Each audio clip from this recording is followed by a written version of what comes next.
أعوذ بالله من الشيطان الرجيم بسم الله الرحمن الرحيم الحمد لله رب العالمين الرحمن الرحيم مالك يوم الدين إياك نعبد وإياك نستعين اهدنا الصراط المستقيم صراط الذين أنعمت عليهم غير المغضوب عليهم ولا الضالين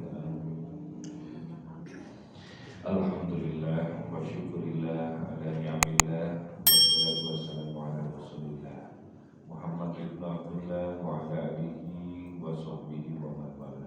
Bismillahirrahmanirrahim. Rabbi shrah li sadri wa yassir li amri wahlul 'uqdatam min lisani yafqahu qawli. Rabbi zidni 'ilman warzuqni fahman. Subhanaka la ilma lana illa ma 'allamtana innaka antal alimul hakim. Amin ya rabbal alamin. Semoga bapak-bapak, ibu-ibu yang hadir di Masjid Baitul Anwar yang mulia ini diberikan keberkahan, diberikan rahmat, hidayah, inayah oleh Allah Subhanahu wa Ta'ala, ketentraman di rumah tangganya, diberikan rizki yang tak terputus dalam keberkahannya. Rizki banyak tapi gak berkah percuma. Benar gak? Banyak duitnya tapi kurang aja. Itu banyak sekarang. Contohnya koruptor udah banyak duitnya masih kurang aja, korupsi, ya kan? Ada lagi yang paling ribut, minyak goreng naik, pertamax naik, itu orang-orang kaya merasa kurang aja. Nah, itu kalau udah dicabut keberkahan gitu. Apa sebabnya?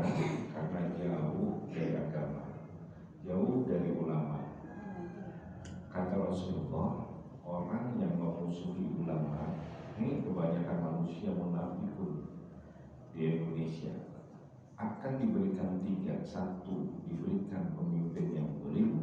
Dua, ditarik keberkahan dari rizki-rizkinya. Dan yang ketiga adalah mati, naudzubillah, dalam keadaan kafir, naudzubillah. Nah, kita bicara sekarang tentang iman. Iman yang kita kenal kan 6, tetapi oleh Syekh Nawawi Al-Bantani dituliskan. Nah, kisah Syekh Nawawi Al-Bantani tidak pernah akan ada habisnya. Beliau itu adalah orang Jawa, orang Banten, kemudian menjadi guru terkemuka di Masjidil Haram. Pada satu waktu dia ini ada iri dengki dari para ulama-ulama. Diekstradisi lah pulang ke Indonesia. Tapi murid-muridnya protes, saya nggak mau kalau saya nggak belajar. Maka ditulislah, boleh syaratnya, tapi disuruh menjelaskan tentang perkara-perkara agama. Pertanyaannya pendek, tapi dia jawab 15 halaman tentang bagaimana nahwu, sorof, balaghah, tentang ilmu tata bahasa Arab. Ternyata dijawab dengan sangat bagus. Akhirnya dia diterima kembali dan diakui sebagai ulama besar. Begitulah perjalanannya. Makanya kalau kita melihat dituliskan cabang iman ini ternyata 78. Nggak boleh tiba, kita pernah bahas kan? Nggak boleh ini, nggak boleh itu. Sehingga membuat orang kalau imannya benar 78 ini dilaksanakan, entah aja tuh para Syiah Indonesia aman, tentram, damai. Ini makanya berantem aja di Indonesia ini. Umat Islam yang satu bawa bendera masing-masing. Ada yang bawa benderanya NU, ada yang bawa benderanya Persis. Para Syiah apa ya? Padahal di Mekah nggak laku benderanya. Ya kan? Begitu pergi haji membaur menjadi satu. Makanya kita seharusnya pikir anak muslimun. Saya tanya Ki Haji Abdullah bin, saya adalah muslim. Jadi persatuan itu jauh lebih tinggi nilainya dibandingkan perpecahan, egoisme. Jadi tidak boleh kasar memperdalami agama.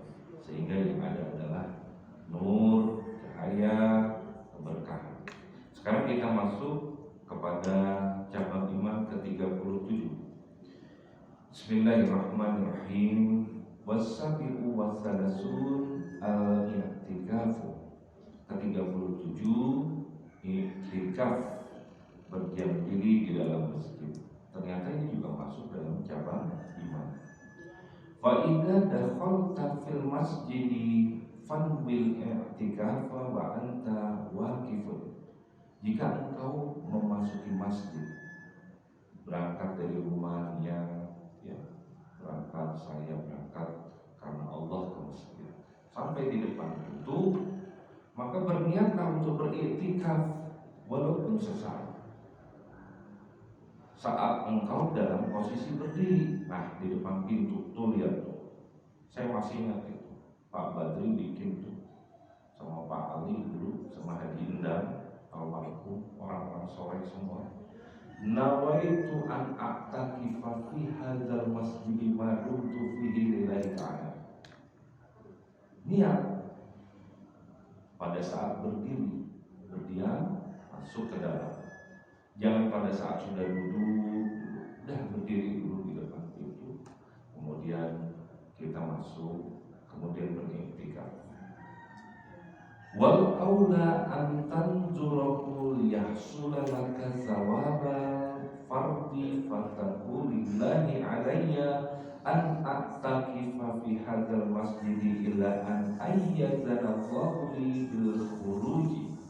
Yang paling utama bila kita beriktikaf berupa nazar agar kamu mendapatkan pahala fardu, maka kamu harus mengucapkan tadi, karena Allah wajib bagiku untuk beriktikaf di dalam masjid ini sampai Allah mengizinkanku keluar dari masjid ini.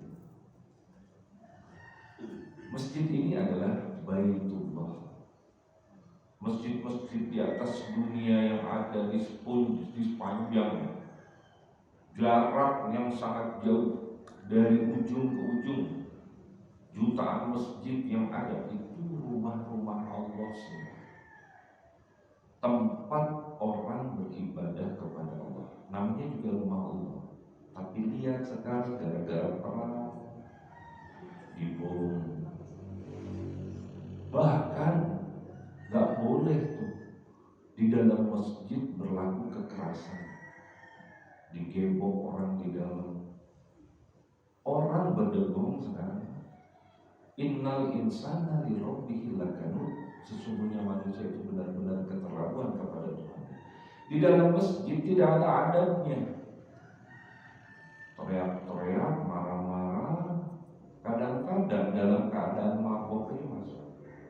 Apalagi jika tentara ataupun apapun pakai sepatu kena najis, kecerat-kecerat kesana sini, masuk ke rumah Allah, menghinakan, menangkap orang. Padahal begitu masuk gak boleh. Itu kalau ngerti adabnya. Tapi rata-rata kita lihat semua, waduh, luar biasa bapak-bapak ibu. Makanya zamannya Nabi Muhammad SAW, masjid itu menjadi sentral tempat pembangunan. Masjid menjadi tempat sentral untuk pendidikan, kegiatan-kegiatan yang maslahat bagi umat. Masjid itu jadi pusat pembangunan. Di Masjid Arif Rahman Hakim UI, dulu saya masih ingat, kita dari mahasiswa teknik, mahasiswa ekonomi, mahasiswa kedokteran, mahasiswa kesehatan masyarakat, semua duduk di dalam dengan niatan iktikaf. Kemudian ada yang setelah iktikaf dia belajar di situ, ada yang baca di perpustakaan, ada yang berdiskusi permasalahan-permasalahan tentang yang baik-baik, yang hasan. Tidak bergibah, tidak boleh. Ada aturan mainnya di sana. Dan tidak boleh mengganggu jemaah. Cari tempat, yuk kita cari di sudut lantai 2, pergi ke lantai 2, sehingga tidak mengganggu orang-orang yang ibadah sholat atau orang-orang yang dalam perjalanan safar mampir ke situ sholat. Ketika baca Quran pun ada adabnya. Udah suaranya pangjorena kencang-kencang, lagi Allah Akbar, keganggu. Nah, ada adab.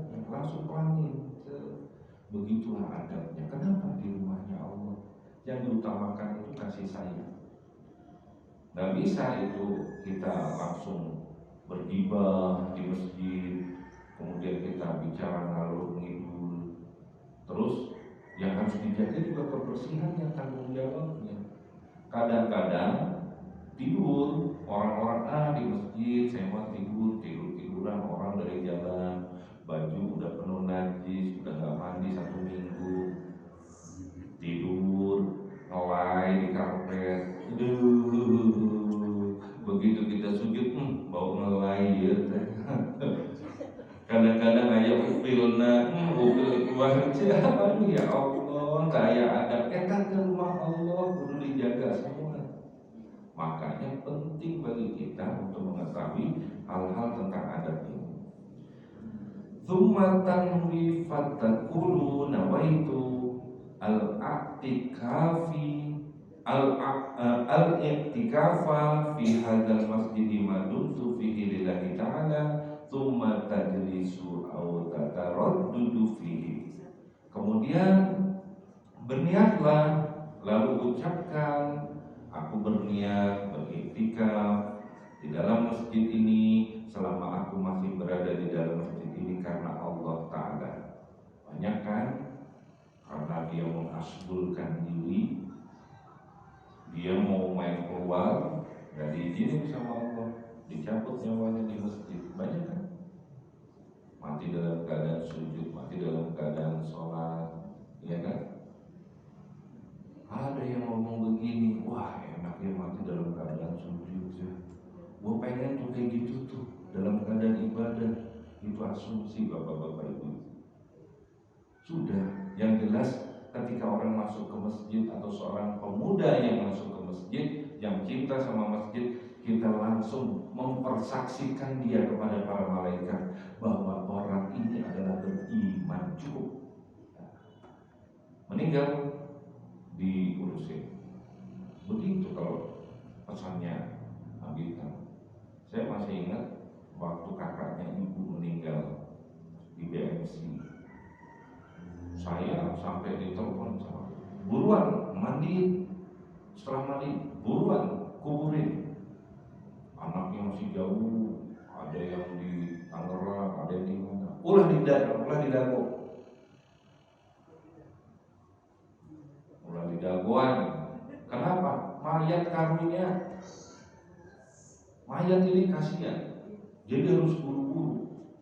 Malam ya malam, masih ingat banget itu bagaimana proses kakak juga meninggal pada saat itu.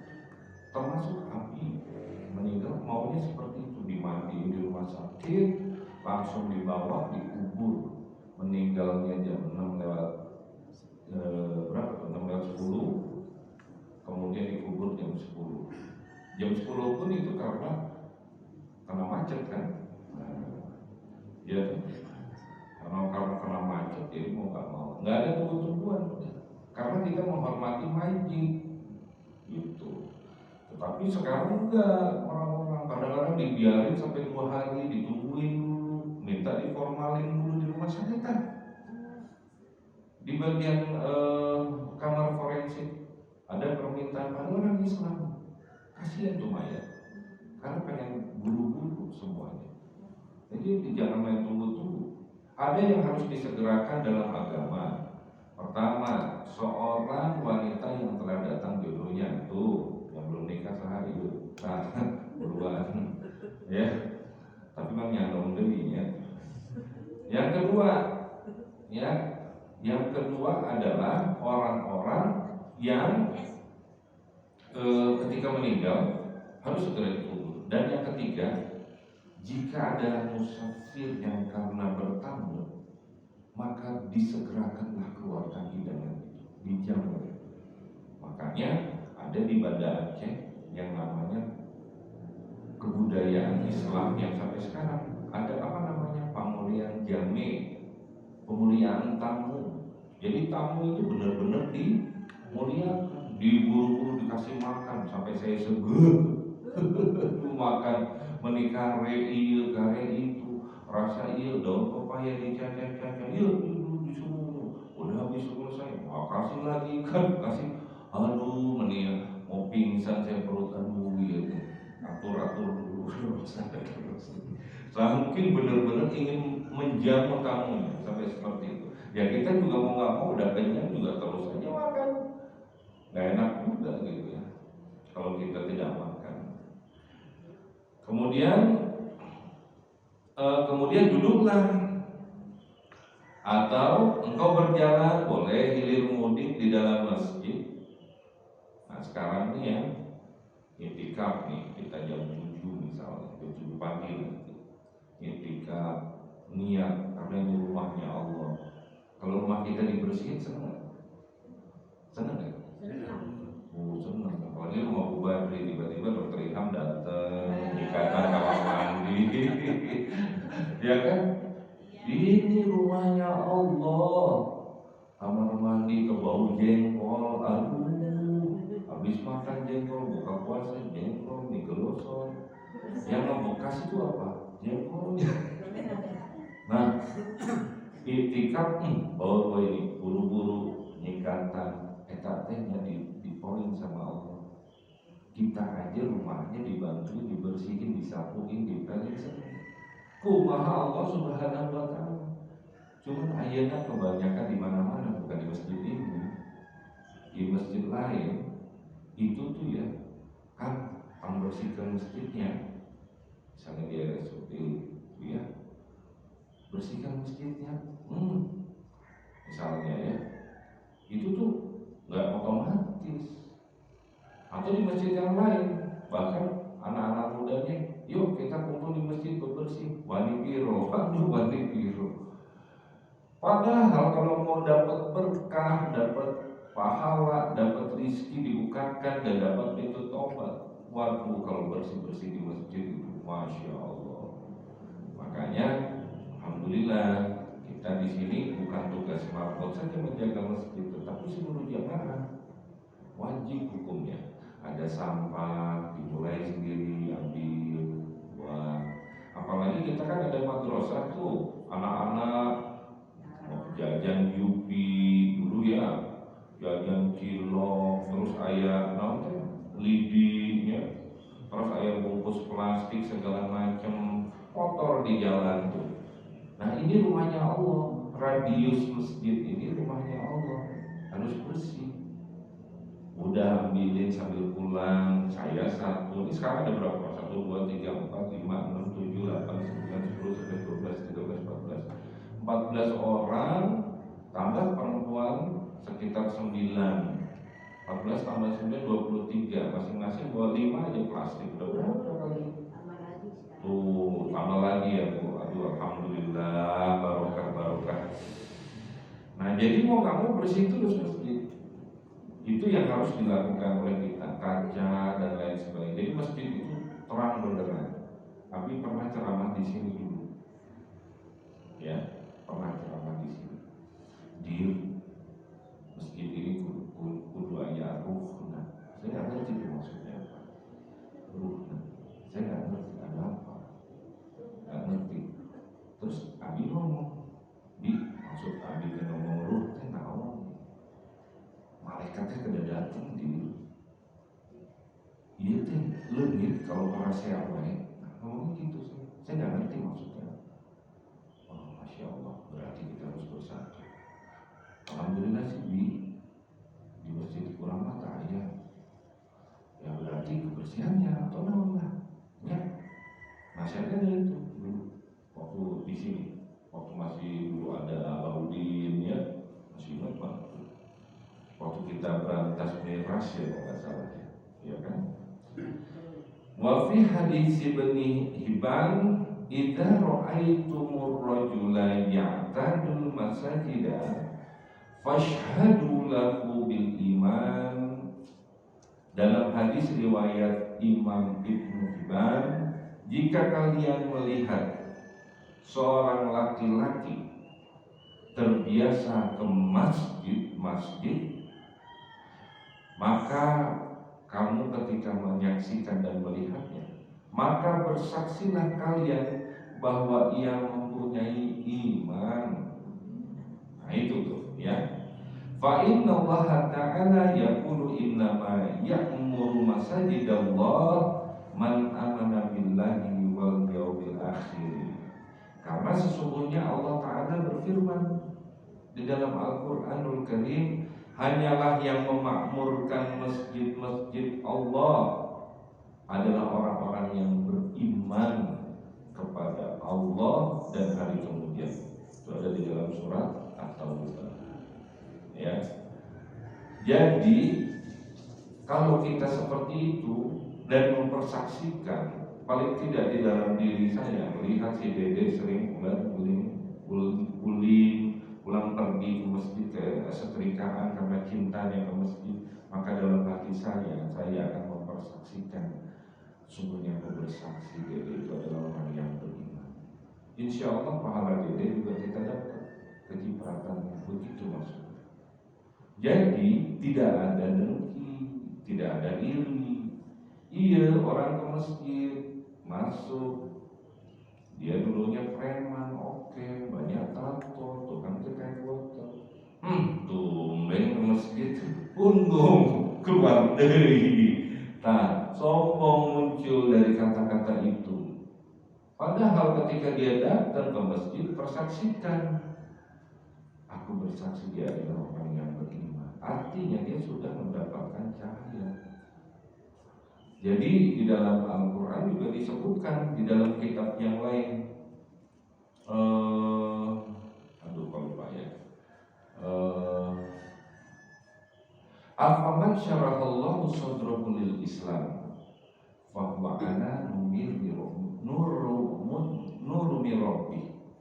Apabila sesungguhnya seorang yang tergerak hatinya kepada Islam, yang tadinya nggak pernah ke masjid, darah ke masjid, para sewa di luar, tukang judi, tukang mabuk, kemudian tiba-tiba dia bergerak kepada agama Islam ini, datang ke masjid, sesungguhnya dia telah mendapatkan cahaya dari Allah. Taubat. Makanya begitu datang, Assalamualaikum, apa kabar saudaraku? Kaget orang sekali, orang masjid Baitul Anwar. Iya, mau apa? Kalau kita lagi dapat, mau minum kopi, mau minum teh, dah. Mau apa lagi? Mau makan, gorengan, boleh. Begitu selesai ini tagihannya. Ya. Wal tamassul lailatul qadri, dan carilah malam Lailatul Qadar. Nih, bi'ihyaiha, dengan cara menghidupkannya. Jadi malam Lailatul Qadar itu kadang-kadang ada yang jaga bola itu dia, wah iya deh malam-malam ganjil kata, ya kan? Jadi begitu malam 21 termasuk saya. Wah begitu malam ganjil buru-buru dari pokoknya jaga gawang, bawa macem-macem. Udah bawa makanan, bawa apa, pokoknya kita mau iktikaf di masjid. Ya, sampai seperti itu kita jaga. Saking pengen dapatnya malam Lailatul Qadar yang bagaikan lebih baik daripada 1000 bulan. Kalau 1000 bulan 88 tahun. Masya Allah, 88 tahun bukan 88 tahun panjang umurnya saja, tetapi 88 tahun penuh dengan pahala, penuh dengan ibadah sehari suntuk. Itu nilainya malam Lailatul Qadar. Wa aktsaru ma takunu fi syahri Ramadan, mayoritas malam Lailatul Qadar ada di bulan Ramadan. Wa aktsaru ma takunu fi lailatin witsrin min dzalika syahri, dan mayoritas ada di malam ganjil bulan tersebut. Wa qad takunu fi ghairi dzalika kama qala Sayyidi Muhyiddin Ibni Arabi. Terkadang bukan seperti itu, sebagaimana pendapat Sayyidina Muhyiddin Ibni Arabi. Jadi pendapat ulama itu berbeda-beda tentang malam Lailatul Qadar. Ibnu Abbas berkata malam Lailatul Qadar dari awal Ramadan Sehingga dari awal Ramadan dinilai itu sama Allah. Sampai kita nggak tahu kapan turunnya. Jadi bisa dari awal Ramadan. Ada yang berpendapat lagi pada 10 hari terakhir tidak memandang ganjil maupun genap. Nah, tetapi Syekh Nawawi Al-Bantani dan mazhab Syafi'i bilang itu rata-rata adalah pada malam ganjil berdasarkan karena tidak disebutkan oleh Rasulullah. Tujuannya satu, agar bergiat-giat selama bulan Ramadan ini diisi dengan kebaikan.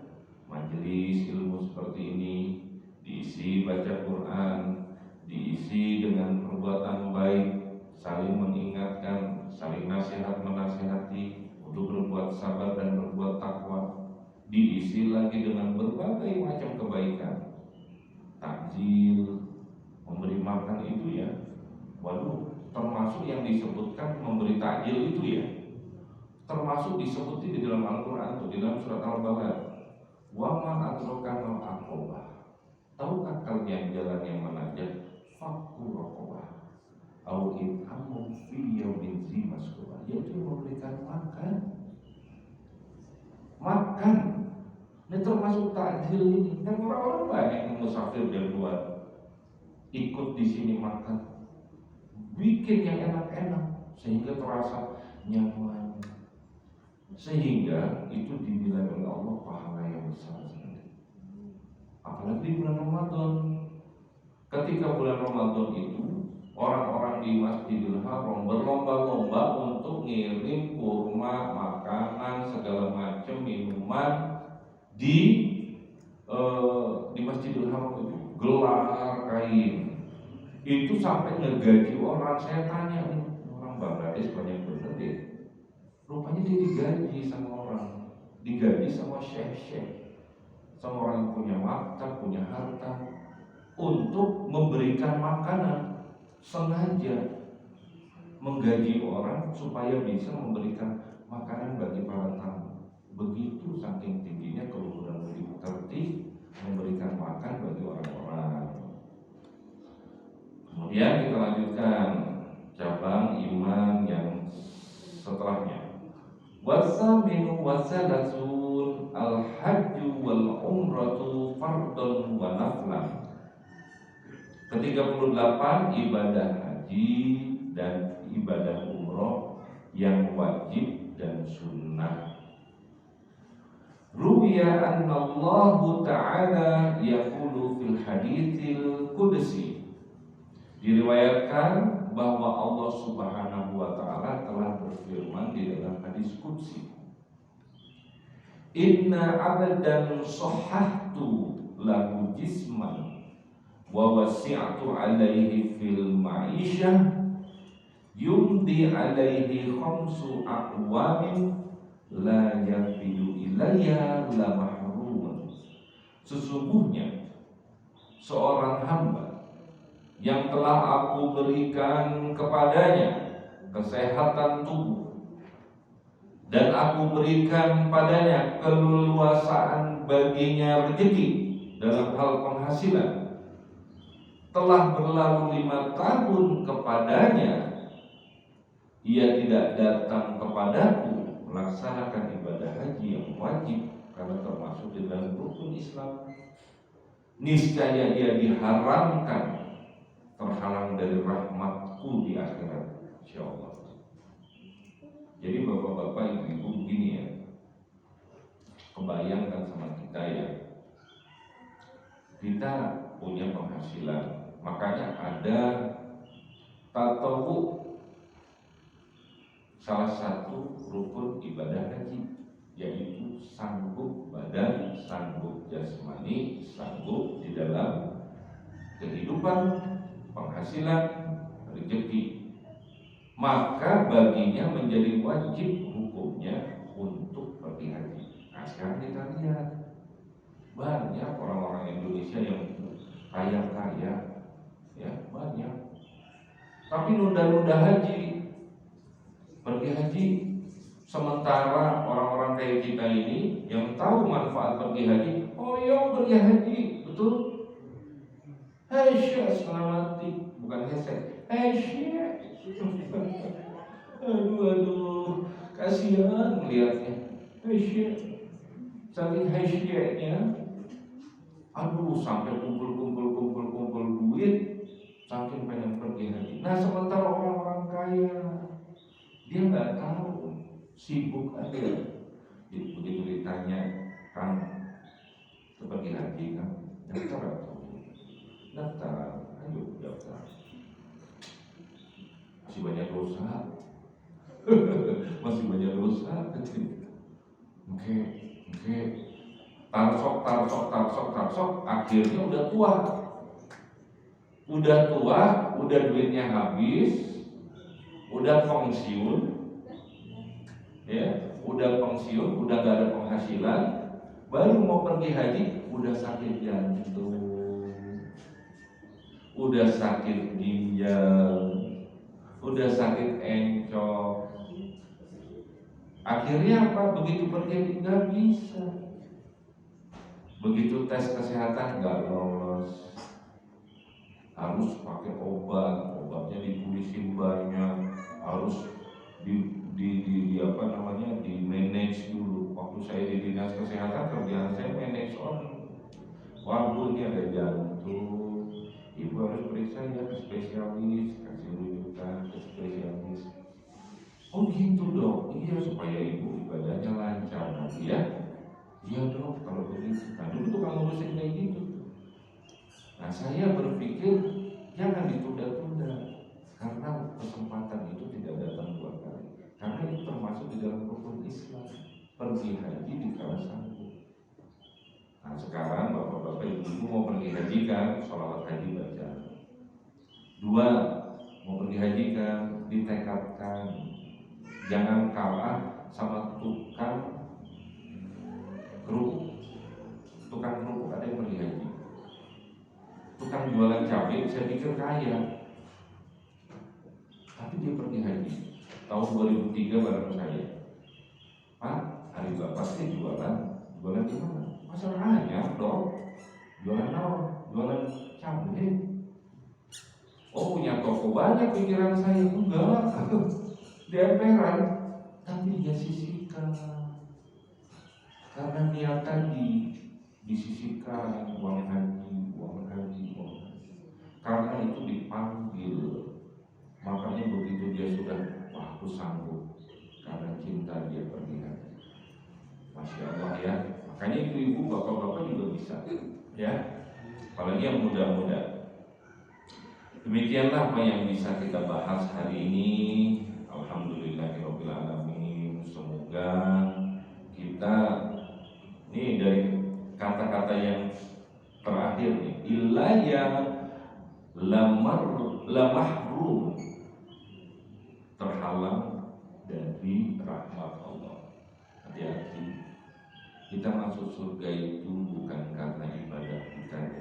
Ingat, bukan karena jagonya kita dalam sholat malam, bukan karena jagonya kita di dalam memahami, bukanlah orang pintar dalam ilmu fikih, ahli ibadah. Kita masuk surga semata-mata karena rahmat Allah Subhanahu wa ta'ala. Supaya rahmat itu turun, jangan keras hati. Ingat ya, saya ingat banget kunci dari semua ajaran Nabi Muhammad Sallallahu Alaihi Wasallam. Kadang-kadang saya baca ya, kadang-kadang netes saya mata baca kitab-kitab indah sekali, termaktub di dalam syair-syair baik. Ternyata yang paling utama itu adalah rasa rahmat kasih sayang kepada manusia. Jadi kalau orang keras hatinya, repot. Sekarang kan banyak orang-orang pintar, ahli fikih, tapi kerjaannya menutup, membuat orang putus asa dari rahmat Allah. Ente bid'ah, dolalah, masuk neraka, gak bener ente, begini, putus asa jadi takut. Ada di dalam kitab Minhajul Abidin, pernah kita bahas Al-Futuriyah, cuplikannya. Jadi ketika dia wafat, ketika sebelum menjelang wafatnya dia bermimpi dan kemudian dia bertobat. Dia udah ahli ibadah terus menerus. Akhirnya ketika dia masuk, dia mimpinya begini. Begitu ditanya dia udah pede aja. Saya pede bakalan saya masuk surga. Terus begitu dia ditanya, bagus timbangannya segala, tiba-tiba masukkan dia dalam neraka. Kaget dia, ngajeblak, kunaon? Dijawab sama malaikat. Karena ketika kau hidup dulu sering membuat putus asa manusia dari rahmat Allah. Tuh hati-hati. Makanya sekarang banyak para ahli mujtahid yang memberikan ijtihad yang terus saja membuat putus asa seseorang di dalam beribadah. Ya toh, mau kumpul-kumpul tahlil aja nggak boleh. Dia dibuat putus asa dari rahmat Allah, bingung mati ini mau apa. Makanya itu karena kasar hatinya. Padahal yauma la yanfa'u malun wala banun illa man atallaha biqaulin salim. Pada hari itu tidak ada gunanya hartamu, anakmu, jabatanmu, ilmu pengetahuanmu. Semuanya pada dirimu itu tidak berguna kecuali yang menghadap Allah dengan qaulun salim, hati yang baik. Jadi hati kita bersihkan yuk. Kita bebaskan dari dengki, kita bebaskan dari sombong, kita bebaskan dari rasa-rasa yang bisa mengotori hati. Alhamdulillah. Yang benar datangnya dari Allah, yang salah datangnya dari diri saya, manusia yang penuh kekurangan. Mohon dibukakan pintu maaf yang sebesar-besarnya. Akhirul kalam, wabillahi taufiq wal hidayah. Assalamualaikum warahmatullahi wabarakatuh. Bismillahirrahmanirrahim.